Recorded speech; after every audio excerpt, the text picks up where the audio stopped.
as children. Yeah, I remember tutorship. He was one of the more outgoing people, more the most. I didn't get to have him. I don't think I even got to talk to him, but I remember he did seem real friendly. He did seem like he connected with his students, and I really do like that teachers do that. Older now that I'm older in college, I see the importance of having relationships with your professors, like for not just for like a networking perspective, but they help you understand what you want to learn. They help you, like, they somehow become a friend, not just your teacher, but kind of like what Tutor Shepherd was. He wants to connect on a personal level, help your experience be better. Yeah, especially now as an adult, like I can have these conversations with these teachers, because and also what people have to preference and contextualize is that a lot of these teachers, their children were in our grades. They went to the same school, so we don't just see them as a tutor, as that's what we call them at Woodstream. We don't just see them as our tutor, but we see them, oh, that's so and so's mom, that's Zoe's dad, that's Cameron's mom. So it really goes much deeper, and that's why I said, like, it's kind of like a family, or like you're kind of stuck with each other because it goes that deep. Yeah. And before we move on to middle school, I just want to say one more thing about Mr. Bailey. I do remember there was one class where, cause we were some bad kids. We did some stupid stuff during class, and I remember there was one time I was sitting in the front row. He was mad. He went to his office, and he looked at me, and he was like, "Come here." And I thought I was in trouble, but I went there. He was like, out of everybody, you're probably the best student here, so I want you to go sit up front at the piano and tell me whoever's acting up. I'm crying. And at that point, I was he like, told you to be a snitch. I was like, oh, I'm cool now.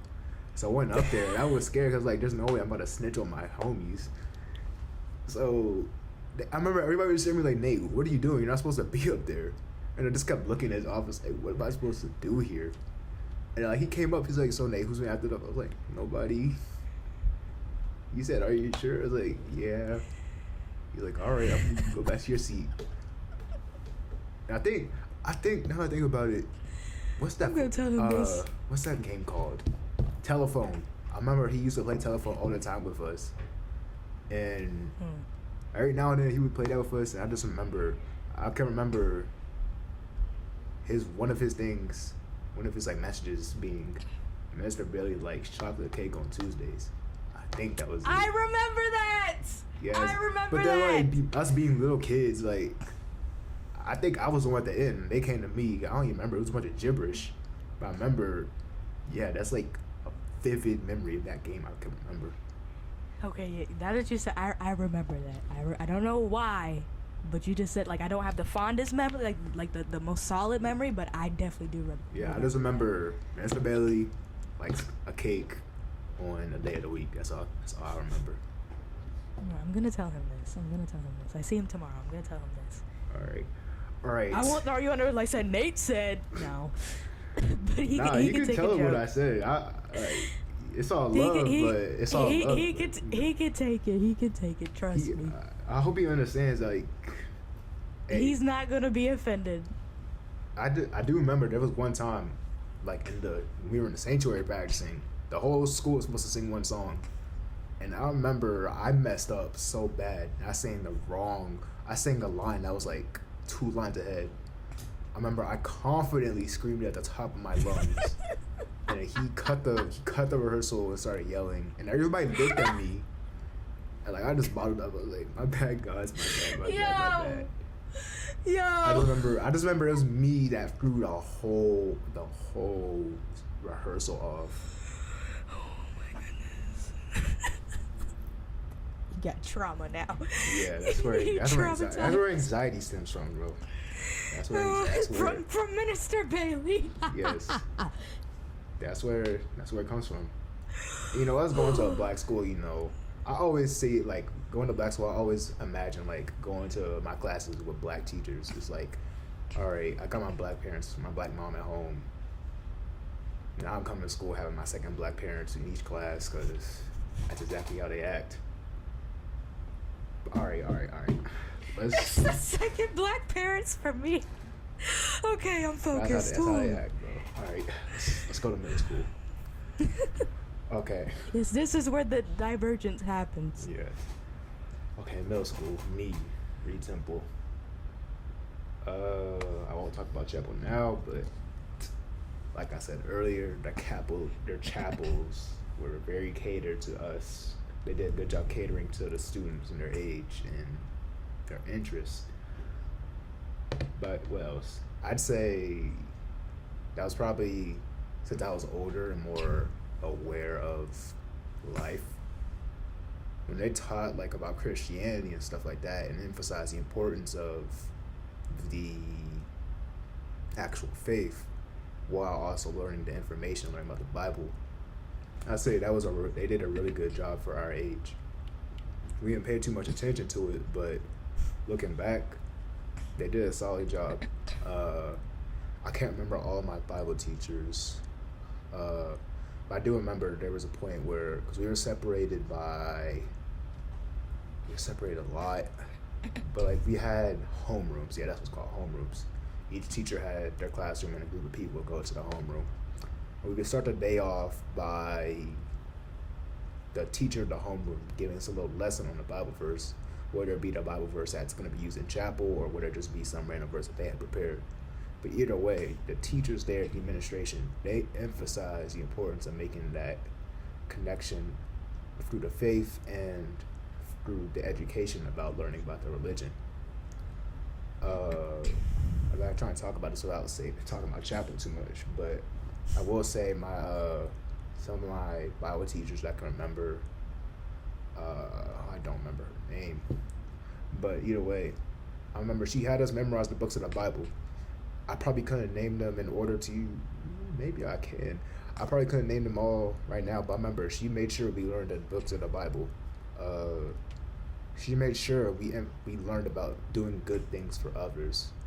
She made sure we learned about the stories of the Bible and dive deeper into it for teenagers that were in 5th through 8th grade. Something I did like about Reed Temple was they were strict on students disciplinary wise. And I say that because when I talk about my high school later, some schools are very, very loose. And disciplining properly, I think, is helpful for staying in lines of being disciplined in your faith. When you're disciplined in your faith, when you're disciplined like from your parents, that's a good example of how you carry about your life.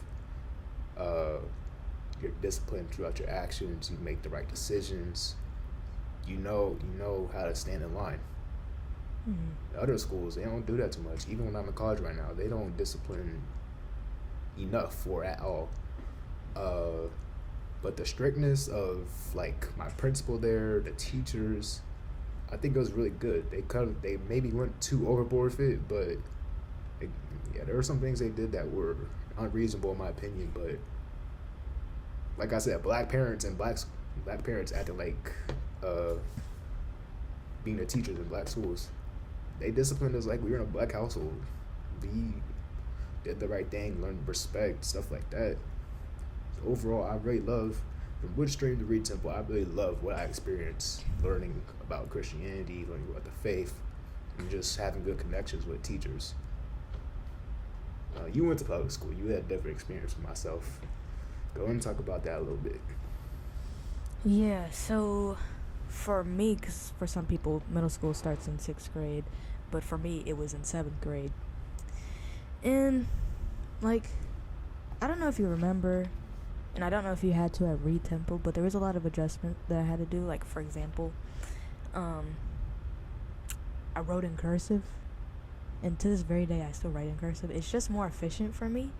But, like, at Woodstream, we used to have, like, books where we would have to write in cursive. Yeah, and I remember, like, one time, I think it was maybe in 2nd grade or 5th grade, because I think we had the same classroom from 2nd grade and 5th grade. I don't necessarily remember.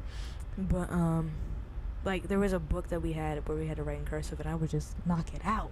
You know, it was me and somebody else that were, like, competing with each other how many pages we could do. And we, like, eventually we had to finish the whole book, but we would go ahead in the homework and doing that. So I remember, I forgot what our first assignment, because my first class, it's crazy how I remember this stuff. My first class in middle school was English. And so I went up to my teacher and I'd written it in cursive, and I'm like, it's okay if I write in cursive. She's like, yeah, it's cool. So it was that, and also, I mean, obviously that's a minor change, but that's just to show you how different it was. And obviously me being, I think I was the only black girl in my class in that period. But yeah, it was. See, with the public school I went to, everybody knew, like, it was practically everybody already knew everybody. So it's kind of like, or even if you didn't, you knew somebody. So basically, it's kind of like a melding of, because there are a whole bunch of different elementary schools, and eventually they all converge to one middle school. And then when you go to high school, there's a whole bunch of middle schools that all converge to one high school. So you're bound to know somebody, maybe not in that class, but in the class that you had. But for me, it was nobody. You know, I grew up in Virginia, but I didn't have like childhood friends from Virginia. It was from Maryland. So it was kind of difficult for me at first kind of to adjust. But yeah, I adjusted, and my mom like says this about me, and I would argue it's true. And it's that, you know, like at first I might be shy, and I would consider myself an introvert. At first I might be shy, but once I get to know you, you know, it's a different story. But yeah, with stuff like that, like I guess my core memory when it comes to like my faith in middle school was in that English class, and my teacher wasn't there that day. We were listening to Kill a Mockingbird, and we were talking about God. And I was silent during that conversation. You know, like they were like, I don't believe God, I think God is stupid, and I didn't really say anything. And obviously, if it was now, I'd be like Daniel, be like David in Psalm 14 verse 1. Anyone who says there's not a God is a fool. You know, obviously I wouldn't call you dumb, but I would just say I think it's a bit fallacious to believe that because X, Y, and Z. So yeah, and there were some circumstances that I hadn't experienced. Like I had one teacher that like legit just picked on me, and yeah, it was tough. Like, cause we had school counselors, and my school counselor, she wasn't really helping me out in that situation, and I thought like I was wronged. But it was weird because I had never really experienced a situation where I felt as though an adult had wronged me, and so I felt crazy, you know. But yeah, I would argue, you know, even though a lot of stuff happened that I would say shouldn't have happened, I would honestly mimic what Joseph said in Genesis when he said to his brothers who sold him into slavery. He's like, what you meant for evil, God meant for good. So all the crazy stuff that happened to me that was definitely inappropriate, especially when we talk about high school, oh my goodness, so inappropriate. But I know that it was meant for good, and that it's working for my good. Yeah, so let's go ahead and go to high school, because high school I'd say was a dipping point. Really changed. That's all I'll say. So I get to high school in Naples area.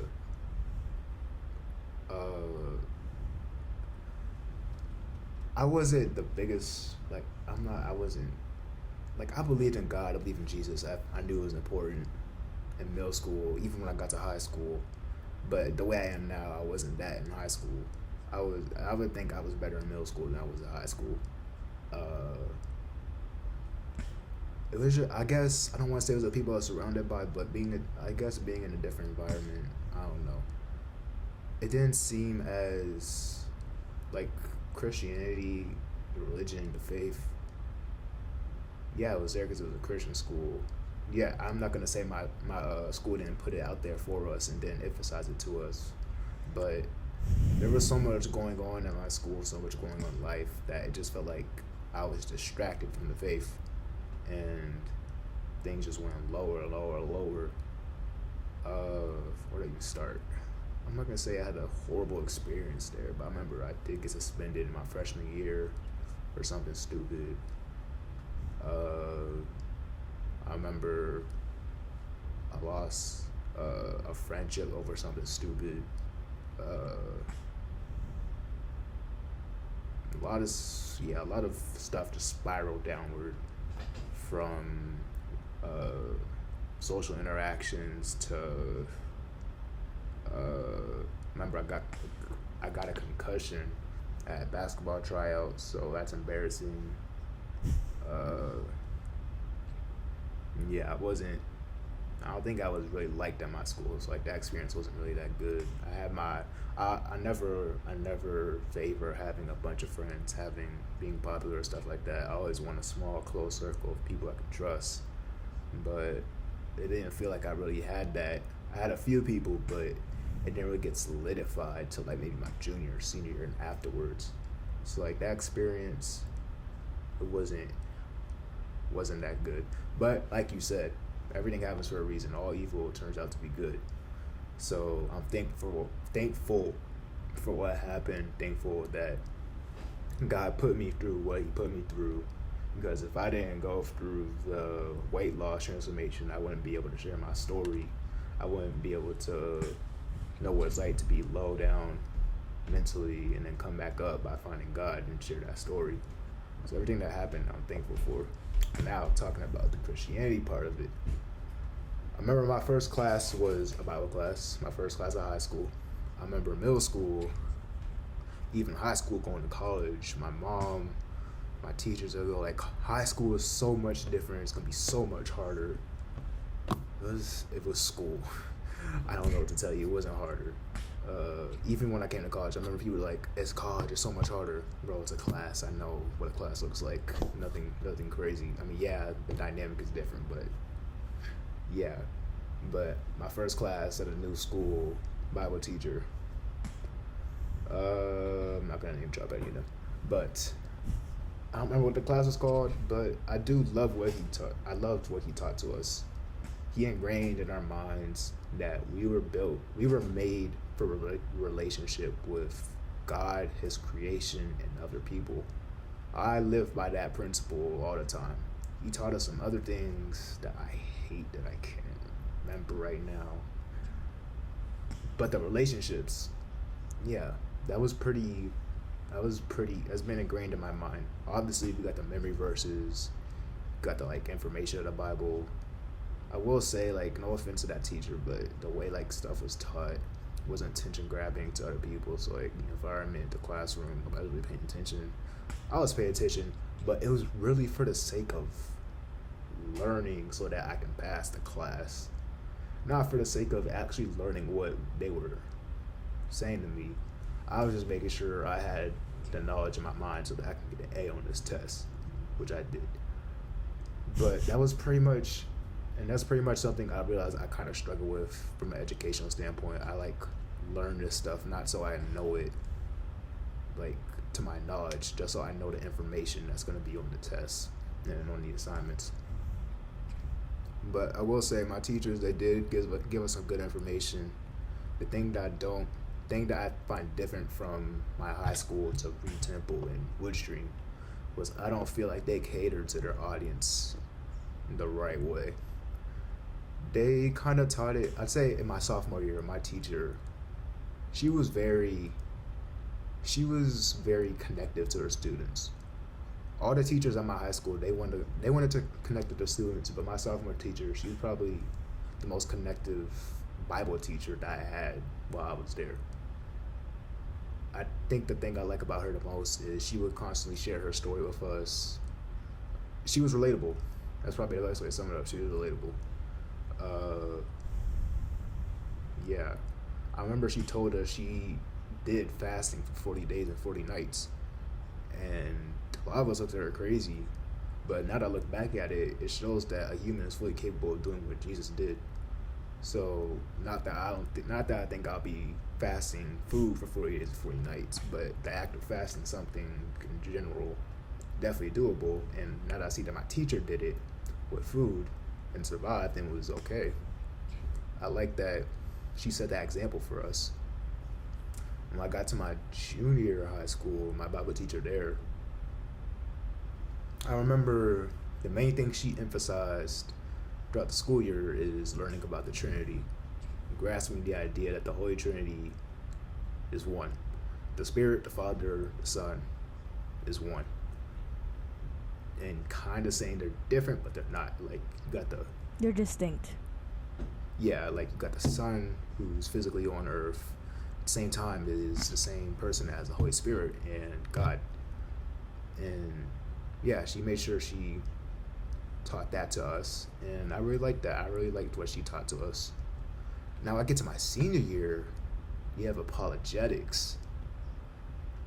Now that's where I kind of like shut off, cause in my mind, and kind of still in my mind, like we learned about philosophers that didn't believe Jesus existed, didn't believe God existed, and obviously you want to know how to prove that God was real. But in my mind, I'm thinking, why am I spending 2 semesters learning about people that didn't believe in God, philosophers that had different viewpoints from Christians? And honestly, I still don't understand why. But that just kind of like shut me off. I didn't really care for that class or what I learned in that class. I still had memory verses in all these classes, but apologetics just wasn't for me. The deep dive into different people, different theology, that just wasn't for me. But the Christianity part as a whole, it just,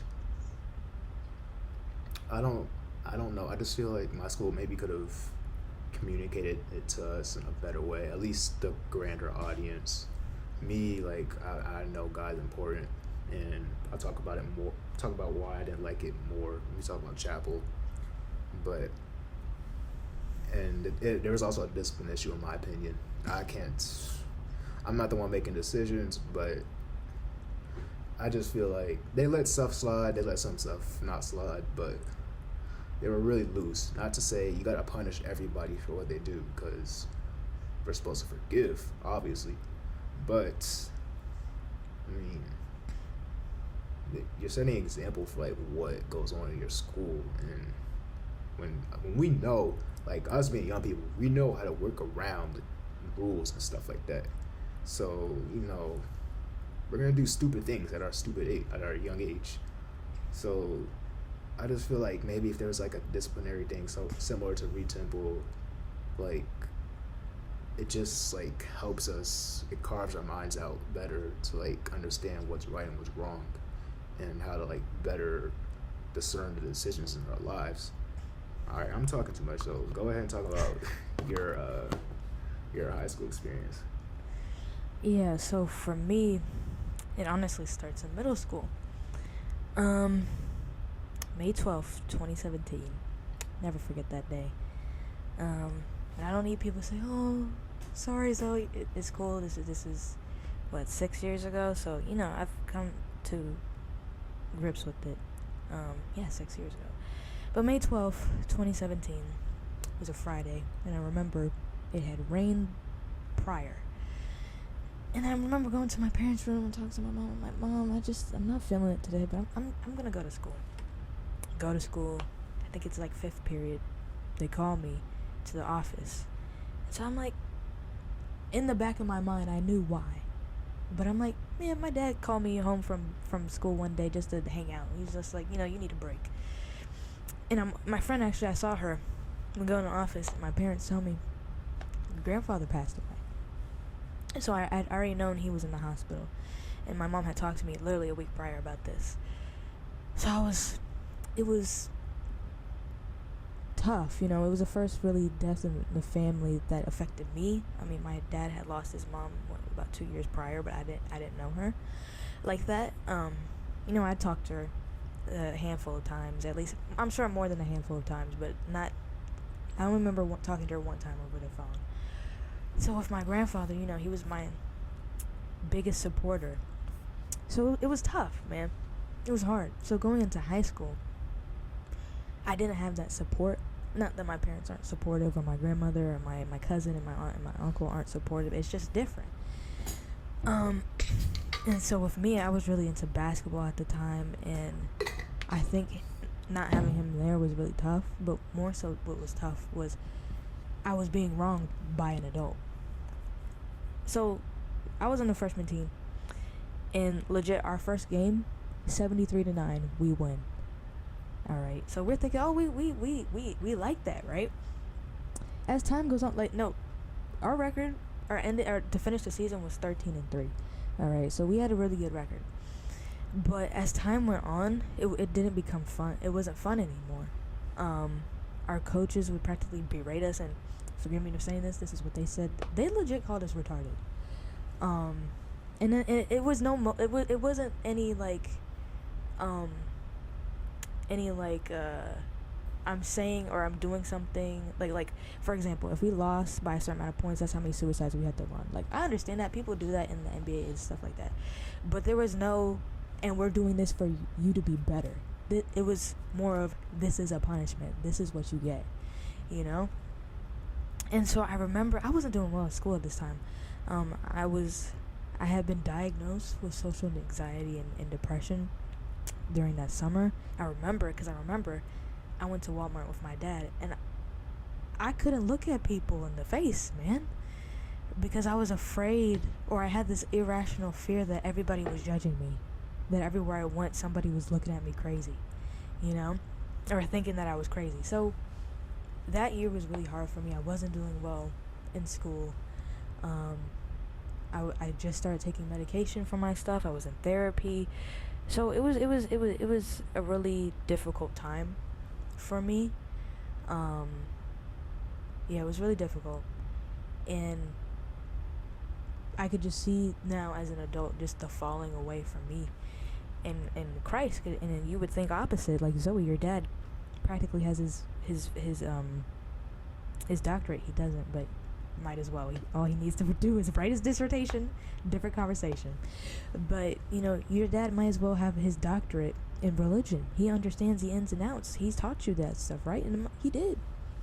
But I wasn't applying it. And of course, that's on me. And as time went on, I would engage in behaviors that were just not it, were not appropriate at all. I want to say obviously, but I was not on the level of my friends. But it's just the fact that I was at the top, you know, at the top of understanding who God is. He loves me. You know, I gave my life to Christ when I was 5 years old, 15 years ago, you know. So I grew up in church. I was rooted into this. My uncle was the minister of music, or he was the choir director, actually. Mr. Bailey was the minister of music. But yes, my uncle was a choir director. So I'm sure people from the outside are looking in like, how could she have fallen so far from grace? Of course, I didn't fall out of God's grace. But, you know, I look back at it like I used to. Once again, you can ask people that hung out with me in middle school and high school. They will tell you I cussed like a sailor, man. It was ridiculous. And, like, I was obsessed with comic books. Like, and I don't think there's anything wrong with liking comic books or liking stuff that, you know, I don't think there's anything wrong with that. But I would not open my Bible. I would not sit and read God's word. I'd rather sit and read about Spider-Man, you know, over God's word. Don't get me wrong. Spider-Man is my favorite Marvel character. But the fact that I put that over God habitually was problematic. However, there were just certain things I was not willing to cross in boundaries because of my faith, if you, whatever. Anyway, there were, because it was loose, man. It was loose. So I wasn't really willing to compromise. I wasn't willing to compromise in that area. Like, I believe Jesus died for me. Not believe. I know He died for me. You know, but there were areas that I was not willing to compromise in, and I'm gonna be very frank and I'm gonna be very blunt, because I pray that this brings edification to the body of Christ. But if I had indulged in what I was being proposed, y'all, I could be a mother right now. And y'all think I'm joking, but I really could. If I indulged in that foolishness, oh my goodness, it would have been a different story. But thank God for my parents for raising me the way that they did. I believe it's Ephesians chapter 6. I can't remember exactly specifically. But Paul says, fathers, do not provoke your children. Teach them in the way of the Lord. So thank God for my parents, because they taught me in the way of the Lord, and they taught me what was acceptable and what was unacceptable. So in that area, in specific areas like that, I was unwilling to compromise. And it didn't really change for me until senior year, and that's when everything got shut down. And it was more so like going into college my senior year, but people really showed their true colors. My parents got divorced, and one friend that I hung out with, I talked to, and she was already kind of like being iffy before, but like her parents had gone through stuff. I was there, FaceTime, long nights, this, that, and the third. But when my parents were going through it, and I was having a hard time, where was she? Nowhere to be found. So, once again, this is not pity parties, no, oh, woe is me, but this is just a fact of the matter. But yeah, I feel like once again, it all worked for my good. All things work together, as Paul says, and it wasn't until college, I would say, honestly, my sophomore year, but in the beginning of my freshman year, that I really was like, I want to learn more about God. I don't know where this came from, but I know like because initially I was reading my Bible, but later on this YouTuber that I followed, he became a Christian, and so I started watching him and this, that, and the third, and I started being really dedicated, and the rest is history. But that mainly goes for high school. It was a wild time. I would say the highlight of high school though is guitar. I play guitar. I'm not like the best at it, but it was a highlight because it felt like, it felt kind of like Woodstream. Like we're all together. We're all like supporting each other. We're all family. We're all tight knit. And even though we weren't all in the same classes, we all still like cared about each other and really wanted to support one another. So yeah.